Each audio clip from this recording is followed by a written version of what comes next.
कामगारांच्या करायचं काम आणि डोका वर पाय अरे केळी कामगारांच्या घरात नाही कोणाच्या बापाचं केळी कामगारांच्या घरात नाही कोणाच्या बापाचं केळी कामगारांना घर मिळालीच पाहिजे केळी कामगारांना घर मिळालंच पाहिजे मिळत कसं नाही अरे कोण म्हणतो देणार नाही अरे कोण म्हणतो देणार नाही केळी कामगारांना मुंबई घर अरे घर आमच्या हक्काचं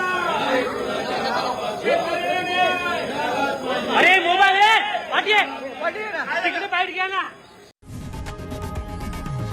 लोकशाही मराठी ऐका, पहा, जागरूक रहा.